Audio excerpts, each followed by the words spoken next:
यही वह ईरान का कामिकाजी शाहिद 136 ड्रोन है जिसने पूरी दुनिया में उत्पाद मचा रखा है। यह है अमेरिका की टॉम होक क्रूज मिसाइल जिसकी कॉस्ट लगभग $2 मिलियन है।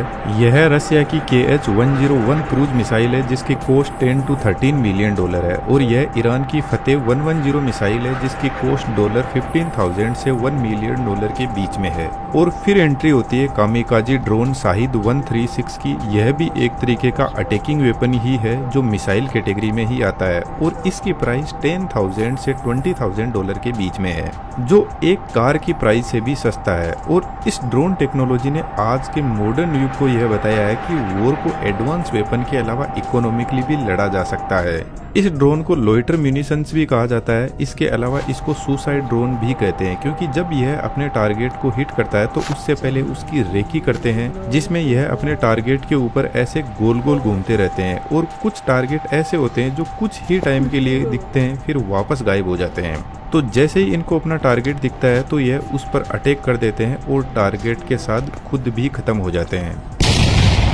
जब यह ड्रोन आसमान में उड़ता है तो इसकी आवाज़ एक स्कूटर की आवाज़ की जैसी आती है। इसी वजह से इसको फ्लाइंग स्कूटर भी कहा जाता है क्योंकि इसमें एक्चुअल में 2 स्ट्रोक स्कूटर इंजन ही लगा रहता है। हम इसकी वर्किंग को तो आगे समझेंगे, यह कैसे काम करता है और कैसे अटैक करता है। इसके अलावा यह भी समझेंगे कि इसको इंटरसेप्ट कैसे किया जा सकता है और इसको इंटरसेप्ट करना इतना कॉस्टली क्यों है।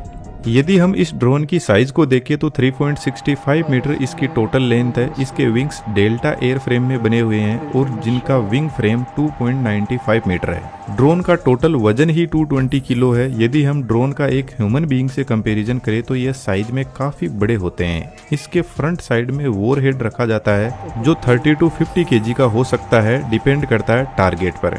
बैक साइड में इसके प्रोपेलर लगे रहते हैं जो ड्रोन के लिए थ्रस्ट जनरेट करते हैं, लेकिन यह अपने आप से लॉन्च नहीं हो सकता। इसकी लॉन्च प्रक्रिया हम आगे समझेंगे, पर इसमें जो इंजन यूज होता है वह एक 2 स्ट्रोक गैसोलीन इंजन लगा हुआ है जो चीन से सस्ते प्राइस में इंपोर्ट किया जाता है, जिसका नाम आप यहाँ पर देख सकते हो। बेसिकली यह पुराने जर्मन इंजन से इंस्पायर्ड है।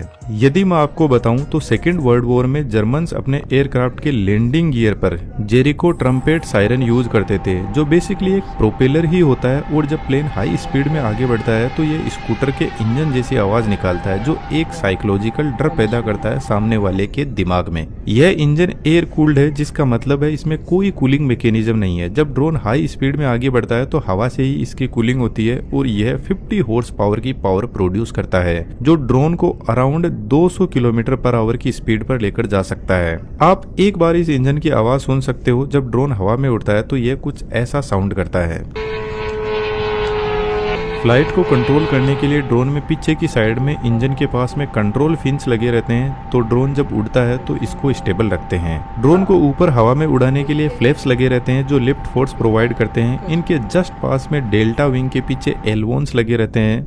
यह बेसिकली ड्रोन को कुछ ऐसे टर्न दिलवाते हैं। इनको सर्वो मोटर की हेल्प से कंट्रोल किया जाता है। ड्रोन के सेंटर पार्ट में इसका कंप्यूटर सिस्टम होता है जो इसकी फ्लाइट को कंट्रोल करता है। साथ में जीपीएस सिस्टम होता है जो सैटेलाइट से कनेक्टेड रहता है, जो ड्रोन को उसकी लोकेशन और पोजीशन बताता रहता है। लेकिन यदि जीपीएस काम ना करे तो आईएनएस सिस्टम होता है जिसमें जायरोस्कोप और एक्सेलेरोमीटर जैसे सेंसर होते हैं जो स्पीड, डायरेक्शन और ड्रोन का मूवमेंट चेक करते रहते हैं। एंटी रेडिएशन सीकर एक ऐसा सेंसर होता है जो इलेक्ट्रोमैग्नेटिक रेडिएशन को डिटेक्ट करता है। जो रडार होते हैं वो कंटिन्यूसली रडार सिग्नल्स को हवा में ट्रांसमिट करते हैं और यह सेंसर इन सिग्नल्स को चेक करके पता कर सकता है कि ये सिग्नल कौन सी साइड से आ रहे हैं। तो फिर ड्रोन को इस डायरेक्शन में मोड़ दिया जाता है और किसी भी एयर डिफेंस सिस्टम में यदि रडार को डिस्ट्रॉय कर दिया जाए तो फिर डिफेंस सिस्टम ब्लाइंड हो सकता है। अब बात करते हैं ड्रोन लॉन्च कैसे होता है, क्योंकि इन ड्रोन्स को लॉन्चर की नीड होती है। यह अपने आप से लॉन्च नहीं हो सकते। इनके नीचे की साइड में रॉकेट बूस्टर लगा रहता है। इनको लॉन्च करने के लिए लॉन्चर ट्रक पर सेट किया जाता है जो कुछ इंक्लाइंड एंगल पर सेट रहते हैं लॉन्च रेल के अंदर। सबसे पहले बूस्टर ऑन किए जाते हैं जिससे ड्रोन को इनिशियल फोर्स मिलता है। जैसे ही ड्रोन हवा में आता है तो इसका 2 स्ट्रोक इंजन स्टार्ट होता है। जब ड्रोन इंजन पर ऑपरेट करने लग जाता है तो इसके बूस्टर्स को ड्रोन से अलग कर दिया जाता है जिससे ड्रोन थोड़ा हल्का होता है जो इसकी एफिशिएंसी के लिए बेटर है।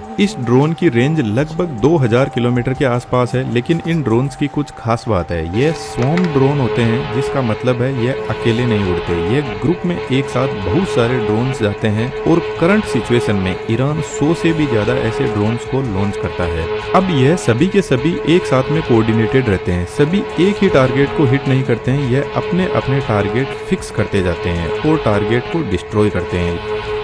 लेकिन यह ज्यादा हाइट पर फ्लाई नहीं करते हैं, ग्राउंड के बहुत पास में उड़ते हैं, इसलिए इनको इंटरसेप्ट करना भी काफी मुश्किल होता है। लेकिन आज के मॉडर्न टाइम में टेक्नोलॉजी अवेलेबल है जो इनको डिस्ट्रॉय टेक्नोलॉजिकल रूप में तो कर सकती है, लेकिन इकोनॉमिकली इनको डिस्ट्रॉय करना बहुत ही महंगा पड़ता है। किसी भी देश के एयर डिफेंस सिस्टम में सिक्योरिटी की 3 लेयर होती है। लेयर 1 जिसमें सरफेस टू एयर मिसाइल होती है, जैसे बात करें इजराइल के आयरन डोम सिस्टम या फिर इंडिया के आकाश एयर डिफेंस सिस्टम की। इस सिस्टम के पास में अपना खुद का रडार होता है, रडार टारगेट को डिटेक्ट करता है, फिर कंट्रोल सिस्टम को भेजता है। कंट्रोल सिस्टम बैटरी सिस्टम से कनेक्टेड होता है, जिसके अंदर इंटरसेप्टर मिसाइल्स लगे रहते हैं और यही कंट्रोल सिस्टम इन मिसाइल्स को लॉन्च करता है। यह दोनों ही सिस्टम छोटे टारगेट को डिस्ट्रॉय करने के काम आते हैं, जैसे ड्रोन्स, शॉर्ट रेंज मिसाइल्स। लेकिन ये ड्रोन बहुत तादाद में होते हैं, तो कुछ बच के निकल जाते हैं और टारगेट को डिस्ट्रॉय कर देते हैं। यह है तामीर इंटरसेप्टर मिसाइल, जो इजराइल के आयरन डोम सिस्टम में यूज होती है, जिसकी कॉस्ट $50,000 के बराबर है। देखा जाए तो इस ड्रोन से 2 से 3 गुना ज्यादा महंगी है। यह है अमेरिका की पेट्रियोट इंटरसेप्टर मिसाइल PAC-2, जिसकी कॉस्ट 2 से 3 मिलियन डॉलर है, जो लगभग 5 से 6 गुना ज्यादा कॉस्ट करती है इस ड्रोन से। तो इस मिसाइल से भी इस ड्रोन को इंटरसेप्ट तो किया जा सकता है। फाइटर जेट से भी इन ड्रोन को इंटरसेप्ट किया जा सकता है, लेकिन यह सबसे कॉस्टली मेथड है। इसके अलावा एंटी एयरक्राफ्ट गन काम में लिए जाते हैं, जिनके अंदर खुद का ही रडार लगा रहता है। तो यह सबसे पहले डिटेक्ट करते हैं टारगेट को और फिर गन से फायर करते हैं। लेकिन इन एंटी क्राफ्ट गन की रेंज बहुत कम होती है, लगभग 5 किलोमीटर के आसपास में, और ड्रोन्स स्मॉल टारगेट होते हैं, जिसकी वजह से यह काफी इफेक्टिव सिस्टम भी है। लेयर 2 सिक्योरिटी में भी रडार, कंट्रोल सिस्टम और बैटरी सिस्टम लगा रहता है, लेकिन यह एयरक्राफ्ट, क्रूज मिसाइल और मीडियम रेंज बैलिस्टिक मिसाइल को टारगेट करता है। इजराइल इस लेयर में डेविड स्लिंज सिस्टम यूज करता है और इंडिया बार्क 8। लेकिन लेयर 3 सिक्योरिटी और भी ज्यादा बड़ी होती है, जो लॉन्ग रेंज बैलिस्टिक मिसाइल को इंटरसेप्ट करता है। यह बेसिकली स्पेस के अंदर ही मिसाइल्स को इंटरसेप्ट करता है। इजराइल इस लेयर में एरो 3 और इंडिया S-400 सिस्टम यूज करता है। आप S-400 की वर्किंग यहाँ पर डिटेल से देख सकते हो, जो काफी इंटरेस्टिंग है। उम्मीद करता हूँ आपको लोइटर म्यूनिशंस की वर्किंग अच्छे से समझ आई होगी। यदि आप जरूर से चेकआउट कर सकते हो। Thank you.